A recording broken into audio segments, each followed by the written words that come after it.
5 seconds.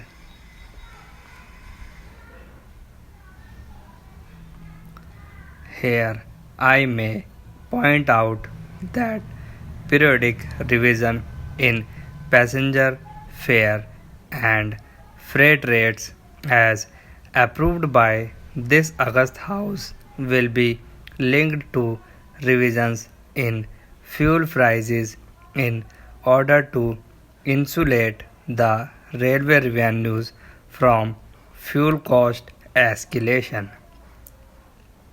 Madam Speaker, out of total expenditure, the ordinary working expenses have been proposed at rupees 1,12,649 crore, which is rupees 15,078 crore higher than 2013-14.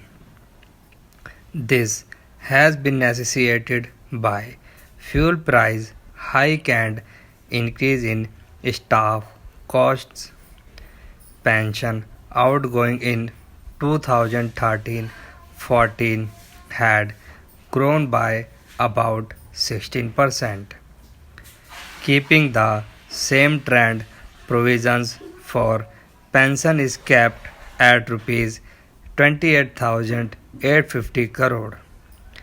Madam Speaker, I thank you, the Finance Minister, for extending additional budgetary support of rupees 1,100 crore as capital and rupees 273 crore as railway share from diesel cess for important road safety works.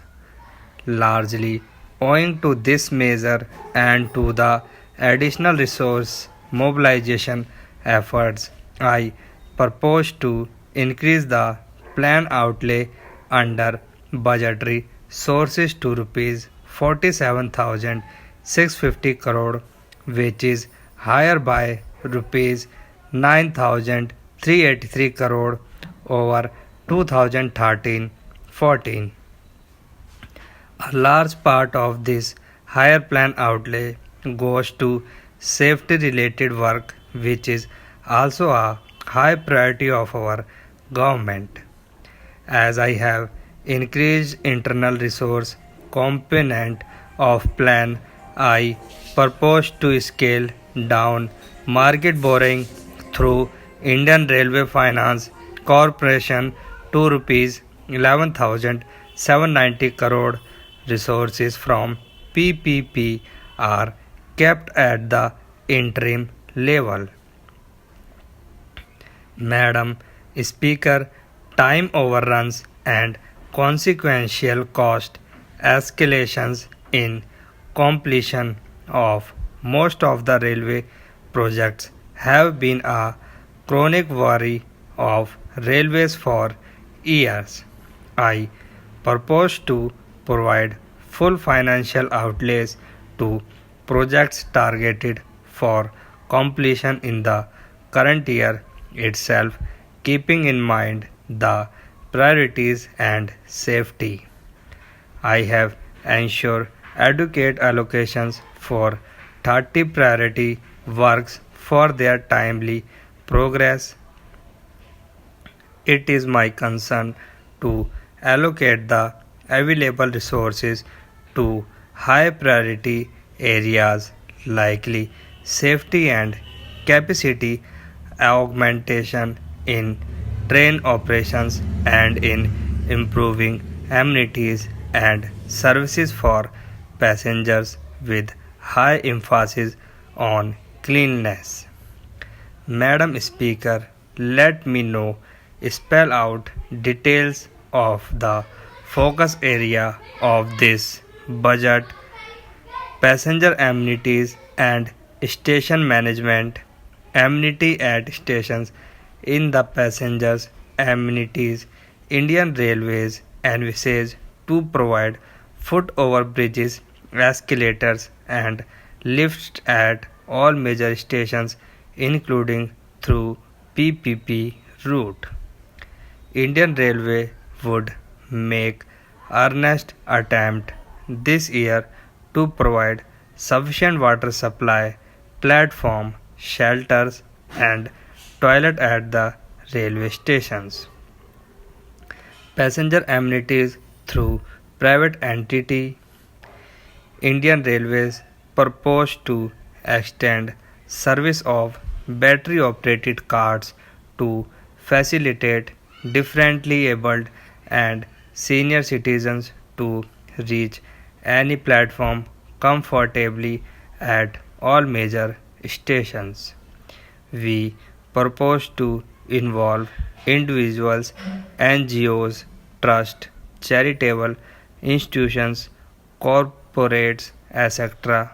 to provide passenger amenities at stations. Indian Railway proposed to extend service of battery operated cart to facilitate differently abled and senior citizens to reach any platform comfortably at all major stations.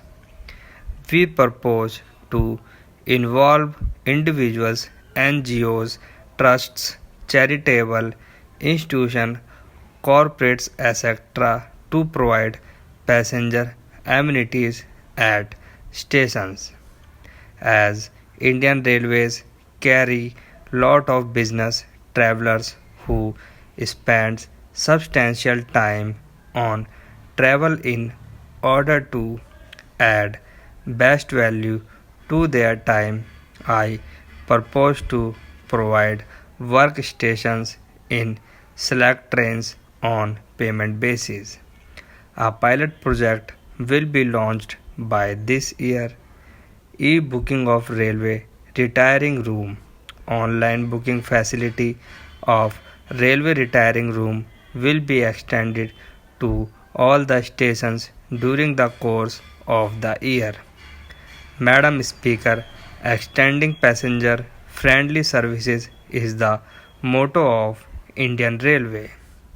In this direction, I am expanding the scope of online booking. People can book a train, people can book a coach, people can book a berth, and people can book a seat in chair car.